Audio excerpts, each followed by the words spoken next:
ভারতের প্রশাসন, বুদ্ধিবৃত্তিক মহল, কেউই তো আর এই অন্তর্বর্তীকালীন সরকারটিকে স্বাগত জানায়নি এবং তারা এটাকে গ্রহণই করতে পারেনি। গত সপ্তাহে বাংলাদেশের জাতীয় নিরাপত্তা উপদেষ্টা খলিলুর রহমান দিল্লিতে ভারতের জাতীয় নিরাপত্তা উপদেষ্টা অজিত দোভালের সঙ্গে বৈঠক করেছেন। অনেকে বলতেছেন, যারা আসলে আওয়ামী লীগ সমর্থক, তারা বলতেছেন যে শেখ হাসিনার বাংলাদেশে ফিরে আসা বা আওয়ামী লীগের রাজনীতি শুরু করার ব্যাপারে ভারতের যে একটা মনের ইচ্ছা আছে, সেই ইচ্ছাটা অজিত দোভাল প্রকাশ করতে গেছেন। আপনার কাছে কি মনে হয়? আপনার কর্নেল দেখেন, this is a very challenging and important question.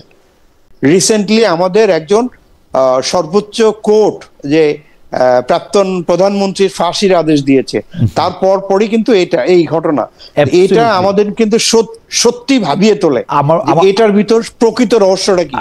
Masud ভাই, আপনার কাছে কি মনে হয় সরকার এগুলিকে, আসলে আমরা সরকারকে খুব প্রকাশ করতে দেখি না। এখন কার্ডে দুইটা জিনিস আছে, ঢাকা চায় যে হাসিনাকে ফেরত নিতে, শেখ হাসিনাকে ফেরত নিতে, অন্যদিকে ভারতকে আমরা প্রায় দেখছি যে বাংলাদেশে অন্তর্ভুক্তিকালীন নির্বাচন চায়, যেটার আসলে বিটুইন দ্য লাইন্স অর্থ হচ্ছে আওয়ামী লীগকে নির্বাচনে নাও। আপনি কোনটা মনে করতেছেন? আসলে খলিল সাহেব কি দোভাল সাহেবের সাথে বৈঠক করলেন এগুলি এজেন্ডা নিয়ে, অন্য কোনো বিষয় নিয়ে? কি মনে হয় আপনার? যেহেতু ওনারা অফিসিয়ালি তেমন কিছু জানালেন না, তবে ওই যে বিভিন্ন মিডিয়া বিশ্লেষণ থেকে কিছুটা আঁচ করা গেল, তা হচ্ছে যে বাংলাদেশের পক্ষ থেকে তো এটা অবশ্যই একটা কনসার্ন যে ধরুন মৃত্যুদণ্ডপ্রাপ্ত আসামি উনি তো আছেনই দিল্লিতে, সেটাও আবার ধরুন ওই ওসামা বিন লাদেন পাকিস্তানে লুকিয়ে থাকা বা মোল্লা ওমর আফগানিস্তানে লুকিয়ে থাকার মতো নয়, এটা রীতিমতো ভিআইপি মর্যাদায় লুটিয়েন্সে বসে বাংলাদেশে অডিও ভাষণ দিয়ে নানান জায়গায়। খলিলুর রহমান সাহেব অজিত দোভালের সাথে কি নিয়ে বৈঠক করতে গেছেন সেইটা এজেন্ডা পাবলিকলি জানাইতে পারবেন না, মানেটা কি আমি বুঝি না। কিন্তু এটা সঠিক, রাইট। এটা কিন্তু আসলে স্পষ্টভাবে স্টেটমেন্ট দেয়া উচিত ছিল। তাহলে আমি শেখ হাসিনাকে ফিরিয়ে আনতে যাচ্ছি, দরকার হতো না। আমি শেখ হাসিনাকে ফিরিয়ে আনতে যাচ্ছি, আমার এজেন্ডার মধ্যে এই দাবিটা থাকবে, এটা বলতে অসুবিধা কি? আওয়ামী লীগ ফেরানোর আয়োজনটা ৫ আগস্টের পর থেকেই শুরু করেছে ইসলামপন্থীরা। শহুরে মধ্যবিত্ত সম্ভবত মনে মনে সিদ্ধান্ত নিয়ে ফেলেছে, উগ্রবাদীরা গণ অভ্যুত্থানটিকে খেয়ে দিল, সামনে আসা খুব কম। গত 1 বছরে তার বাউলদের চুল কেটে দিচ্ছে, তাদেরকে নির্যাতন করছে, তাদের উপরে ধর্ম পুলিশি করছে, হ্যাঁ এইটা পোশাক পুলিশি করছে। তারা বলা যায় যে ওই যেহেতু শূন্যস্থান পেয়েছে, আরেকটি শক্তি নেই যারা এসে ওখানে তাদের সঙ্গে প্রতিযোগিতা করবে, সুতরাং আপনার ফাঁকা মাঠ পেলে যা হয় সেখানে তারা দৌর্দণ্ড প্রতাপে বিশৃঙ্খলা তৈরির চেষ্টা করছে। আবুল হোসেনকে গ্রেপ্তার করার পর থেকে তো এই বিষয়ে কথা বেশি শুরু হয়েছে যে তিনি আসলে এক ধরনের পালাগান করেন, সেখানে প্রশ্ন উত্তর করে একটা জবাব দেন, প্রশ্নের ক্ষেত্রে তিনি আগে মাপ চান, তিনি এক ধরনের রোল প্লে করেন, সেগুলি বাংলাদেশে অনেক আগে থেকে চলে আসতেছে। সেই ভিডিওটার অংশ ধরে তাকে এই সরকার গ্রেফতার করার মধ্যে দিয়ে কি কোনো মেসেজ দিতে চাইলো? আবার কেউ আমরা সংস্কৃতি উপদেষ্টারও একটা পুরো ব্যাখ্যা শুনলাম, এবং অকারণেই হয়তো সংস্কৃতি উপদেষ্টার উপর বেশি আঘাত আসতেছে, যিনি মুস্তাফা সরোয়ার ফারুকী বলেই। এই জায়গাটা আসলে আপনি আসলে কি হয় দেখেন যে মানে এই পালাকারের এই ভিডিওর এই অংশটুকু দিয়ে কারো মনে আঘাত যাচ্ছে, আরো বড় হইতে পারে ব্যাপারটা, সেই জন্য তাকে গ্রেফতার করতে হবে, এটা আসলে কিরকম? ওই যে পালা গানটা, ওইটা পুরাটা যদি কেউ শোনে তাহলে কিন্তু দেখা যায় যে এই পালার শুরুতেই উনি বলে নিচ্ছেন যে এইখানে আমি পক্ষে বিপক্ষে কথা বলতে হবে, সুতরাং আপনারা কখনো ভুল বুঝবেন না, এরকম একটা ইন্ট্রো কিন্তু ওনার দেওয়া আছে সংবিধিবদ্ধ, এবং এগুলি নতুনও না, আসলে ব্যাপারগুলি নতুনও না, এগুলি চলতেছে অনেক আগে থেকেও। জি ভাই, আপনি বলতেছিলেন। হ্যাঁ, এবং এইরকম বিতর্কগুলো যেমন কবি ইকবালের কবিতাতেও এরকম আছে যে একবার উনি খোদাকে প্রশ্ন করছেন, আবার জবাব দেবার চেষ্টা করছেন, বা এরকম তো আমরা আরব বিশ্বেও দেখেছি যে এই যে বাহাস বলে যেটাকে, যে আল্লাহর অস্তিত্ব নিয়ে বা ইসলামের বিভিন্ন বিষয় নিয়ে বাহাজের মধ্যে দিয়ে একটা জায়গায় পৌঁছানোর চেষ্টা, এটা তো ভারতীয় উপমহাদেশ বা দক্ষিণ এশিয়াতেও খুবই প্রচলিত। কিন্তু এইখানে যেটা হয়েছে যে নতুন একটা মিডিয়া এসছে, এই যে সোশ্যাল মিডিয়া, যদিও এর বয়স তো ভালোই হয়ে গেল 1.5 দশক, এইখানে খণ্ডিত অংশ উপস্থাপন করার জন্য উপস্থাপন করে আসলে এই যে নির্বাচন সামনে রেখে এবং নিজেদের প্রভাব প্রতিপত্তি তৈরি করার জন্য নানান রকম ইন্টারেস্ট গ্রুপ এখানে কাজ করছে। তাদের কারা এভাবে কেটে এটাকে শেয়ার করলো এবং তা দিয়ে সেটাকে কাজে লাগিয়ে ওই বাউলের বিরুদ্ধে মামলা করতে হলো। আচ্ছা, এ পর্যন্ত না হয় আমি ধরেও নিচ্ছি যে ঠিক আছে, ওই খণ্ডিত অংশ নিয়ে মামলাটা হলো, এরপর পুরো ভিডিওটা আদালতে দেখা হবে এবং তার ভিত্তিতে পরবর্তীতে একটা বিচার হবে। কিন্তু ওই যে পরে আবার তার মুক্তি চেয়ে যখন তার সতীর্থরা, অন্য বাউলরা একটা মিছিল করলো, সেইখানে আবার তৌহিদি জনতা গিয়ে তাদের উপরে হামলা করলো এবং 3 জনকে আহত করলো। আমরা দেখলাম যে পুকুরে লাথি দিয়ে ফেলে দিচ্ছে। এইগুলো তো হচ্ছে আইনের সুস্পষ্ট লঙ্ঘন। সুতরাং এইটার শাস্তি নিশ্চিত করাটা আসলে স্বরাষ্ট্র উপদেষ্টার দায়িত্ব। এটা যদি না করা যায় তাহলে এই প্রবণতাটা আমাদের সমাজে বাড়বে। এবং সরকার আমাদের সমুদ্র বন্দরের টার্মিনাল পরিচালনায় বিদেশি প্রতিষ্ঠান যুক্ত করার চেষ্টা করেছেন। বিদেশিদের কাছে বন্দর তুলে দেওয়া, আমাদেরকে চিরকালের জন্য আসলে বামন করে রাখার একটা চেষ্টা। আপনার কাছে কোনটা মনে হয়? বাংলাদেশের এক ঝাঁক কর্মজীবী লোক তারা যে কর্মশূন্য হতে যাচ্ছে, এটা তো আপনি অ্যাভয়েড করতে পারবেন না যদি এটা সম্পূর্ণ দেশের বাইরে হতে যায়।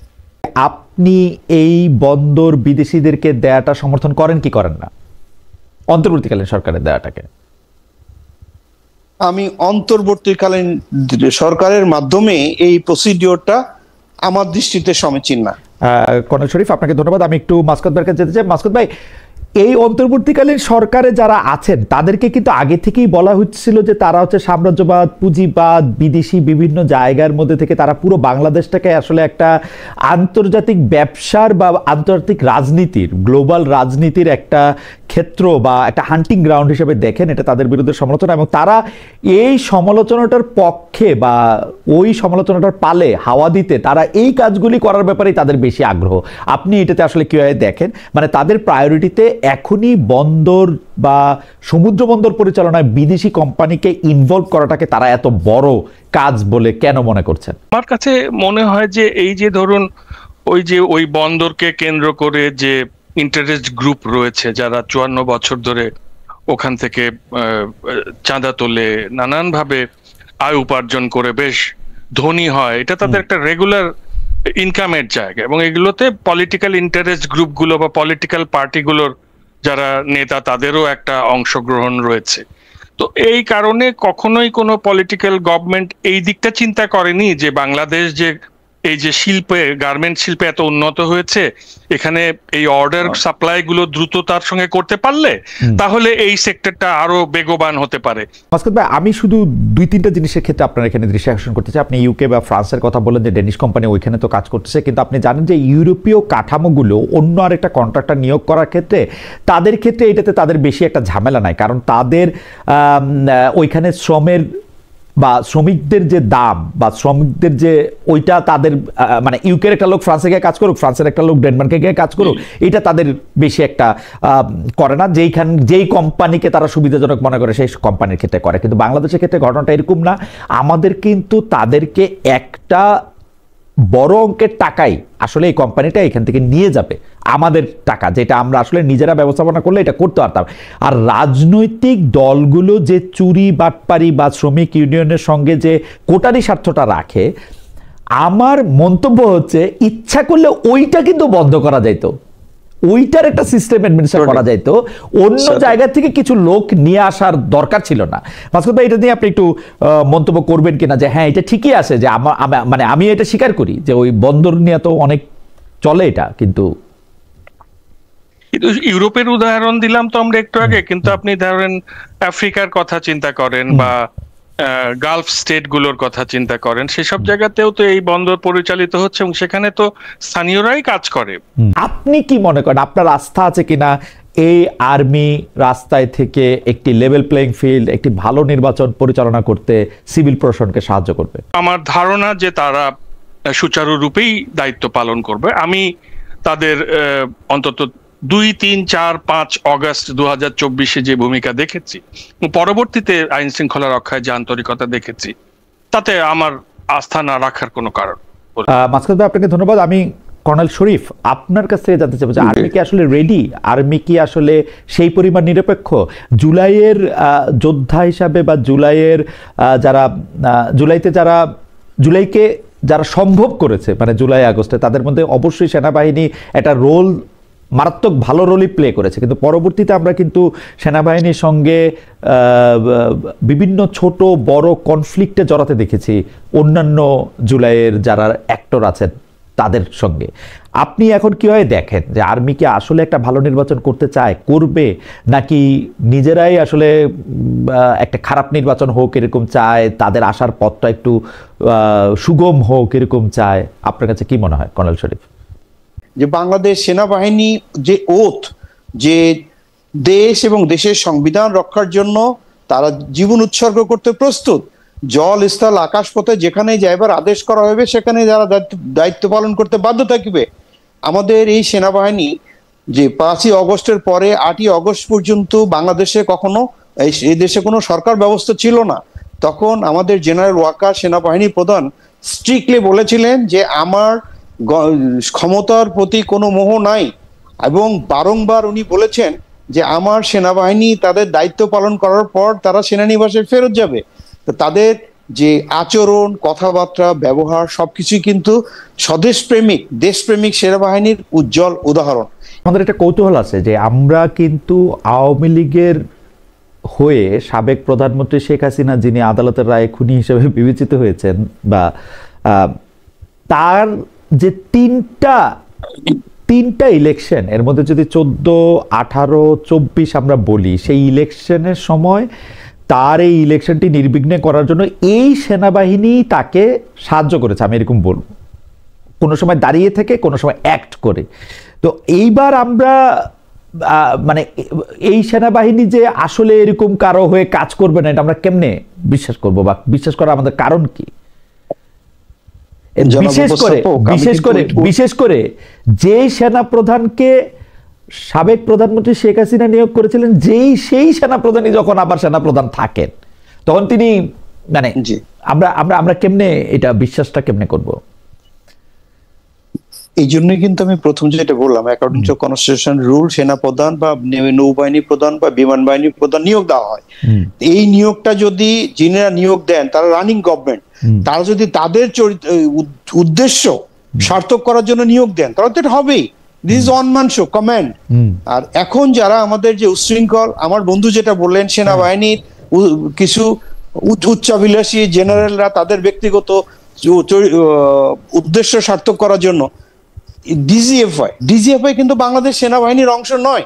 ডিজিএফআই বাংলাদেশ সেনাবাহিনী, আর্মি, নেভি, এয়ারফোর্স, দেন এমওডিসি, পুলিশ, সিভিল সবাই মিলে চাকরি করে। ওখানে কোনো নির্দিষ্ট কোনো ইউনিফর্ম নাই। তো তাদেরকে ওইখানে দায়িত্ব দেওয়া হয়েছে তাদের প্রাইস পোস্টিং, আর যাকে দায়িত্ব দেওয়া হয়েছে উনি হয়তো ওই পদের জন্য যোগ্যতা না। তো যোগ্যতা না থাকার পরও যেহেতু তাকে এটা পুরস্কার দেওয়া হয়েছে, সে কারণে ঊর্ধ্বতন কর্তৃপক্ষকে খুশি করার জন্য তাকে প্রভু বানিয়ে নিজে তার সাথে দাসত্ব প্রকাশ করছে। কিন্তু এটা সেনাবাহিনী বা একটা ডিফেন্স ফোর্সের বৈশিষ্ট্য নয়। আবার যেটা আমি যেমন বললাম, কর্নেল শরীফ, আপনি তো শিক্ষক মানুষ, আমাদেরকে যদি একটু সরল করে কইতেন যে যেই সেনাবাহিনী ফেসিবাদের পাহারাদার বা দোসর হিসেবে কাজ করছে, সেইটা সেনা প্রধানই হোক আর সেনাবাহিনীর অন্যান্য মানে কি বলে উচ্চাভিলাষী অফিসাররাই হোক, সেই সেনাবাহিনী হঠাৎ করে ভালো হয়ে গেল কেন, বা ভালো হয়ে গেছে এটা আমরা কেমনে বুঝবো? মহোদয় খালেদ মহিউদ্দিন সাহেব, আপনি কিন্তু একজন প্রাক্তন BCS officer, you know the administrative rules and policy. As a সচিব যদি কোনো ডিসি সাহেবের একটা নির্দিষ্ট কোনো আদেশ দিয়ে থাকেন, ওনাকে আদেশটা পালন করতে হয়। ঠিক এমনি করে সেনাবাহিনী প্রধান যদি জেনারেল অফিসার কমান্ডিং জিওসিদের এই আদেশ দিয়ে থাকেন, that order comes up to bottom. উপর থেকে যখন আদেশ বা নির্দেশ যদি করাপ্টেড হয়, তাহলে সাধারণ জনগণ বা সাধারণ সেনাবাহিনীর সদস্যকে কখনোই আইনের কাঠগড়ায় তোলা সঠিক হবে না। ওকে ওকে, আপনাকে ধন্যবাদ। আমি মাসকাত ভাই, আপনার কাছে কি আমি নতুন প্রসঙ্গ নিয়ে আসবো, নাকি আপনি এই ব্যাপারে এই প্রসঙ্গে একটু বলার আছে। সেটা হচ্ছে যে ধরুন মইনুল আহমেদ, যেভাবে আমরা এটা ভারতের সাবেক পররাষ্ট্রমন্ত্রী ও প্রেসিডেন্ট প্রণব মুখার্জির আত্মজীবনীতে দেখেছি, হ্যাঁ, ওই যে সেখান থেকে দিল্লি থেকে ঘোড়া উপহার নিয়ে এসে যেভাবে বাংলাদেশকে একটা ছায়া উপনিবেশ হিসেবে তৈরি করলেন, বা তারপরে আমরা পিলখানায় তার যে নিষ্ক্রিয়তা দেখলাম, এবং এর পরের যে সেনা কর্মকর্তারা তারাও অন্ধভাবে ফ্যাসিজমকে এখানে আমার একটা ছোট্ট অ্যানেকডোট আছে। এইটা হইলো যে জেনারেল মঈন কিন্তু পরে অস্বীকৃতি জানাইছেন যে প্রণব মুখার্জির কাছে তিনি এরকম কোনো কথা বলেন নাই।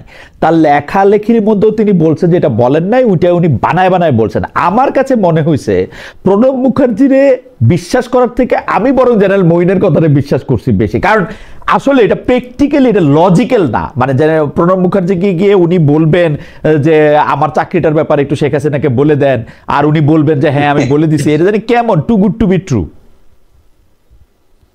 না, পরবর্তীতে ব্যাপারটা আমরা সেরকমই দেখলাম না যে ও আচ্ছা, মানে ফলটা তাই হয়েছে। সুজাতা সিংকে তো আমরা দেখলাম যে এরশাদকে ডিকটেট করার চেষ্টা করে। আপনাকে ধন্যবাদ মাসকাত ভাই। আমি পরবর্তী প্রসঙ্গে যেখানে যেতে চাই সেটা হচ্ছে যে আপনারা জানেন যে চট্টগ্রামের একজন জামায়াত নেতা, চট্টগ্রামে একজন জামায়াত নেতা নির্বাচনের সময় প্রশাসনের দলীয় প্রভাব ধরে রাখার ব্যাপারে বা দলীয় ভাবে কিভাবে কাজ করতে হবে সেভাবে তার একটা যে ইচ্ছা বা বাসনার কথা তিনি জানিয়েছেন। এটার আবার পুলিশ প্রশাসন এটা খুব সাংঘাতিকভাবে প্রতিবাদ করেছেন। জামায়াতের কেন্দ্রীয়ভাবে জামায়াত ইসলামীও কেন্দ্রীয়ভাবে বলেছে যে তার এই বক্তব্য তারা সমর্থন করে না। কিন্তু সম্প্রতি ঢাকা ও চট্টগ্রামের মহানগরের যে দুই পুলিশ প্রধান তারা গুলি এবং ব্রাশ ফায়ারের ব্যাপারে যে নির্দেশনা দিয়েছে তাও আপনি দেখতেছেন। সেক্ষেত্রে পুলিশের বা যারা সিভিল প্রশাসন আছেন, শরীফ ভাই, আপনি তাদের কে আসলে কিরকম দেখছেন? তাদেরকে নিরপেক্ষ মনে হইতেছে কিনা? রাজনৈতিক দলগুলি কিন্তু তাদের ডিজায়ার জানায় ফেলছেন। তারা কি রাজনৈতিক দলগুলি কিন্তু এইটা বলতেছে না যে আওয়ামী লীগ যেরকম করতো আমরা সেরকম আর করবো না, তারা বরং বলতেছে আওয়ামী লীগ যেগুলি করতো সেগুলো এখন আমরা করব। এটা এনসিপি হোক, বিএনপি হোক, জামাতে ইসলামী হোক, তাদের ডিজায়ারটা ইন্টেনশনটা আমরা এরকমই দেখতে পাচ্ছি।